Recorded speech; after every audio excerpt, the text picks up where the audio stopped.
আজকে ফখরুল সাহেব বলেছেন মৌলবাদীরা কোনোদিন ক্ষমতা আসে নাই, আসার সম্ভাবনা নেই। আমি ফখরুল সাহেবকে বলবো, আপনি মৌলবাদী হিসাবে মৌলবাদী বলে কাকে মিন করতে চান? কে মৌলবাদী?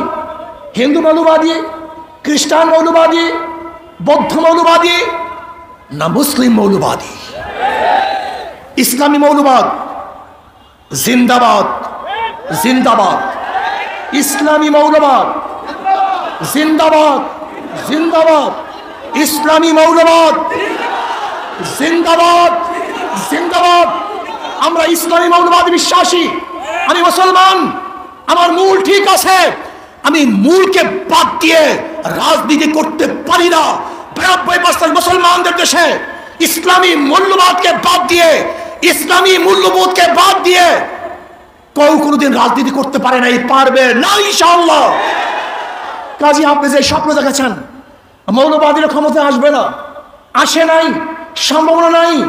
আর আমি উল্টো দেখছি, ইনশাআল্লাহ আগামী বাংলাদেশ ইসলামী মৌলবাদীদের বাংলাদেশ, আগামী বাংলাদেশ কোরআন সুন্নাহর বাংলাদেশ, আগামী বাংলাদেশ এদেশের স্বাধীনতাবাদী মানুষের বাংলাদেশ, আগামী বাংলাদেশ ধর্মীয় ব্যক্তিত্ব বাংলাদেশ, আগামী বাংলাদেশ সাম্য, মানবিক মর্যাদা এবং ন্যায় বিচার প্রতিষ্ঠিত বাংলাদেশ। আগামী বাংলাদেশ হবে বৈষম্য বিরোধী বাংলাদেশ। এখানে ধনী গরিব, শিক্ষিত মূর্খ, মুসলমান, হিন্দু, খ্রিস্টান, যে জেলে, তাঁতি, কামার, মজদুর, যেই সমস্ত ব্যক্তি যেখানে যেইভাবে শ্রম দেয় না কেন, প্রত্যেকের অধিকার বাস্তবায়নের বাংলাদেশ। এখানে পুরুষদের অধিকার বাস্তবায়নের বাংলাদেশ। এখানে থাকবে মহিলাদের অধিকার, এখানে থাকবে ছাত্রদের অধিকার, এখানে থাকবে শ্রমিকদের অধিকার, এখানে থাকবে মেতর, কামার, ঋষি এবং তাঁতিদের অধিকার। এই বাংলাদেশ সবার বাংলাদেশ। এখানে ভেদাভেদ থাকবে না, এখানে থাকবে না শেখ হাসিনার পুত্রকে সেই পদ্মা ব্রিজ দেখতে গিয়ে 1.5 ঘন্টার রাস্তা জ্যাম করার ইতিহাস বাংলাদেশ আর দেখতে চায় না। এখানে কোন প্রাইম মিনিস্টারের জন্য, কোন মন্ত্রীদের জন্য, বর্তমান উপদেষ্টা প্রধানের জন্য রাস্তা বন্ধ থাকবে, জনগণ কষ্ট করবে, এই বাংলাদেশ আমরা দেখতে চাই না। এরকম বাংলাদেশ চাই না। এখানে কে উপদেষ্টা, কে প্রাইম মিনিস্টার, কে প্রেসিডেন্ট, সবার জন্য রাস্তা সমান, সবার জন্য অধিকার সমান না। আমরা দেখতে চাই না ওই বাংলাদেশ যেখানে একজন মন্ত্রী যাওয়ার সময় গোটা রাস্তা বন্ধ হয়ে যাবে, আর গর্ভবতী মহিলারা গাড়ির মধ্যে বাচ্চা প্রসব করবে। এই বাংলাদেশ আমরা দেখতে চাই না।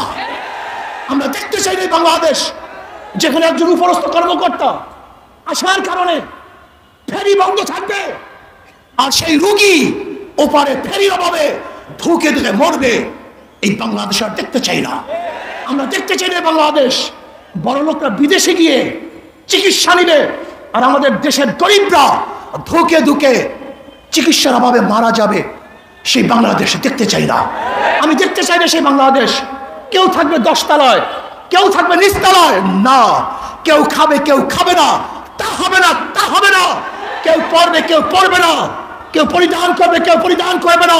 কেউ গোশ খাবে, কেউ মাছ খাবে, আর কেউ না খেয়ে থাকবে। সেই বাংলাদেশ আমরা দেখতে চাই না। খাবো সবাই একত্রিত হয়ে খাবো, শান্তি সুখ করবো সবাই একত্রিত হয়ে শান্তি সুখ করবো, দুঃখ কষ্টে থাকবো তো সবাই দুঃখ কষ্টে একসাথে থাকবো, আরামায়েশ করবো সবাই একই সাথে আরামায়েশ করবো।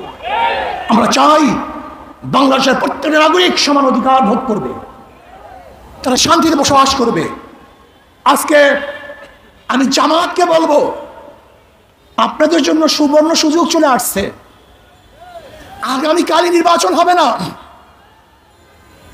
হক্কানি ওলামায়ে কেরামের সাথে আপনাদের যে মতনৈক্য আছে বসে সমাধান করেন।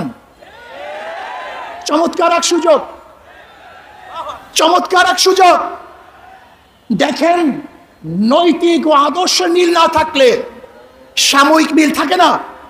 বিএনপির সাথে আপনাদের চরম দোস্তি ছিল, একই সাথে আন্দোলন সংগ্রাম করেছেন, কিন্তু আদর্শ নৈতিক মিল না থাকার কারণে উভয় প্ল্যাটফর্ম ভিন্ন হয়ে গেছে। আমরা চাই না অনৈতিক কোনো এই মানে লোক দেখানো কোনো ঐক্য আমরা চাই না।